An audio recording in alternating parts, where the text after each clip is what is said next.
Hello, Sonics fans. My name's Cooper. I'm hoping a few of you know me. And I'm sitting here with my housemate, good friend, Max Monk. Excited to be here. Excellent. He is a coach of youth basketball. He's worked for 10 years now in youth development. And what have you been up to recently?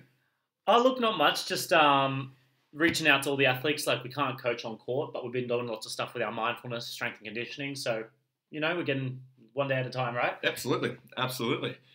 Now, you are the head of development at Norse Basketball. What are some of the best practices for youth skill development, do you think?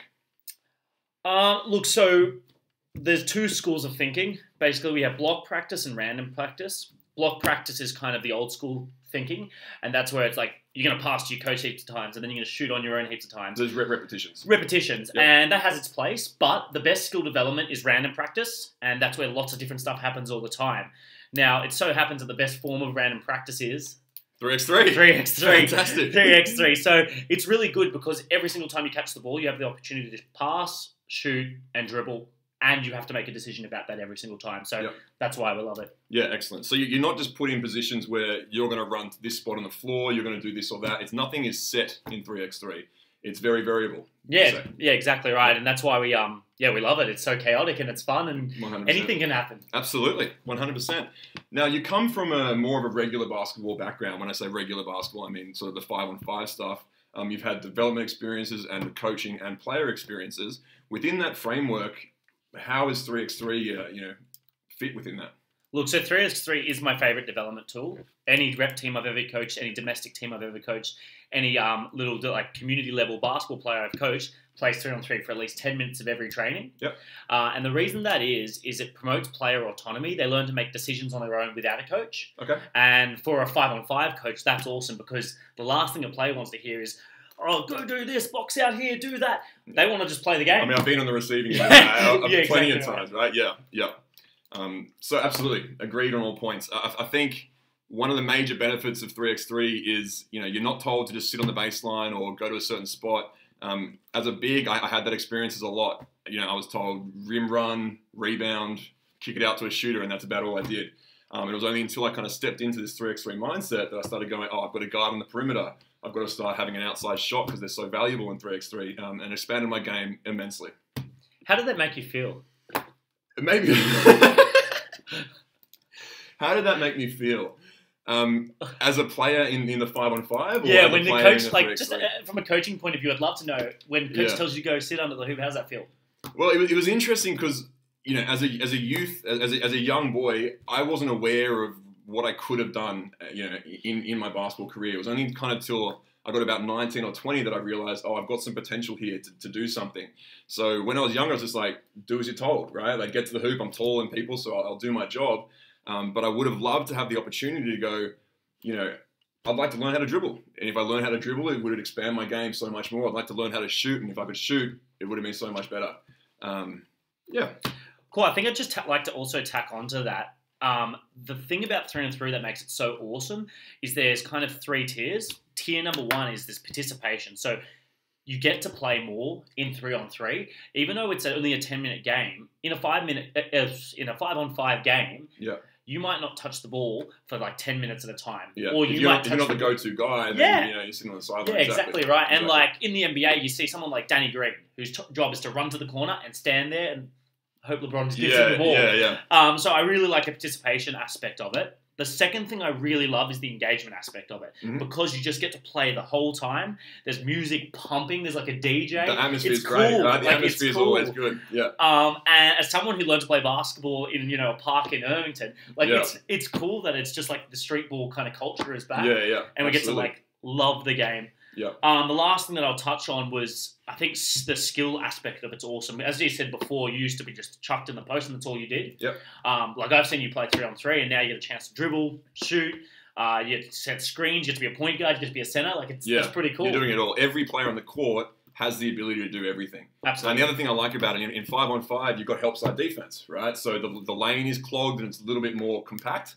In 3x3, it's open because there's no help side. If you start helping, there's open 3-point shots. So you've got to be accountable for your own player. We've mentioned before, there's no coaching in 3x3, right? You can have your training sessions and everything, but once you get on the court, up to the players. It's their responsibility, right? Which I love. Absolutely. Another question for you, mate. is a state performance coach right here. And as a state performance coach, what advice would you give to up-and-coming basketball players? Look, again, it'll probably come in two prongs, not three this time. So the first thing is we'll talk about just in our COVID period. Yep. So there's a lot you can be working on right now. And this is the time that's going to separate good from great athletes. Yeah. But if you're sitting around doing nothing, you're not developing. You're not pushing yourself. Yeah, exactly right. But I think it's okay. It's also okay to be sitting around, but you've got to be smart in how you're working. So things I can do just sitting here right now is I can work on my mindfulness. Mm-hmm. I can put myself through some visualization practice. I might go to my favorite shot, practice shooting that 100 times in my head. So when I get to the park, I've already got that perceptual coupling ready to go. Yeah, you might have heard Ben Killen, another one of the Sydney Sonics members, talking about this with Eramon. Mindfulness is a huge practice, and as Max mentioned, there's a connection between mind and body. It's huge, right? If you visualize, I was told this in college, you visualize your free throw going in, you think about who's in the crowd, who's in the stadium, and it makes an impact when you get out there because it's like you've experienced it before. You trick your body into going, oh, I've done this a million times, right? Yeah, exactly right. Exactly right. I think the other two things, one of them strength and conditioning that you can be doing right now. I read a paper a couple days ago that was saying that leg strength and specifically like knee strength is going to be your biggest thing in return to sport because like so many athletes are going to get injured or we hope not. But so many athletes from the last return to sport got injured because they didn't work on their leg mobility or their glute mobility or glute strength. Yeah. So that's something you can be doing now. The best development tool there, single leg squats. Single leg squats? Single leg squats. You rate them? Okay. Oh my gosh. And you just make sure your knee doesn't swim, so it doesn't like move like that as you go down and up, and that's going to help you return to sport a lot easier. In line with your body, absolutely. Yeah. And one thing I'll just quickly tack onto that, if I may, if you have been chilling during lockdown, which is okay, right? It's a difficult time for a lot of people. I had this issue. I went out to train and to train and play with Max a little bit, which is the one-on-one people. And I tore my calf muscle because we've just been going to zero to hero. And if you do that, you're straining your body and you're giving it something it's not used to. So if you are returning, stretch yourself, be safe, be smart with it, ramp things up slowly and surely, and you'll get there. Absolutely. The last thing you could do in COVID before I go after COVID is you should be working, if you're a 3-on-3 player or even a 5-on-5 player, you need to be working on your 3-on-3 skills now. So that's, just handling the 3-on-3 ball because it's got all those grooves. What are they called? Grooves, Yep. So you want to be handling that ball because it's a little bit different and it's going to give you some contextual interference and work on your dexterity as well. So just like 5 or 10 minutes a day, work going between your legs as quick as you can or crossovers, just getting the ball through your hands. Yeah. And I know I've been around Max when he's coaching, and one of his big points is make your drills game-like. So if I'm sitting here and I'm dribbling, I'm just doing basic crossovers left, right, it's not helping me. I'm not getting any better doing that.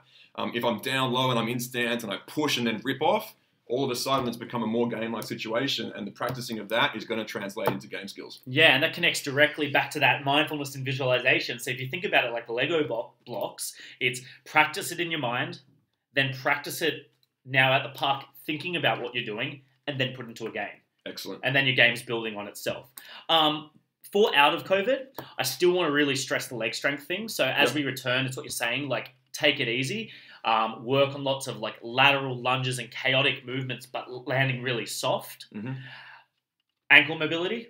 Yep. Big thing to be working on. How can we work on our ankle mobility? What are some options? Well, my favorite drill, I actually learned this from you, is just standing on one of those balance balls. Yep. And you've got a weight, and you just do like the numbers of the clock, but randomly. So you might go 12, 2, 5, 7, whatever. Yeah, even as a north, south, east, west. North, south, east, west, exactly right. And that just lets your ankle move through space. We call that proprioception in coaching.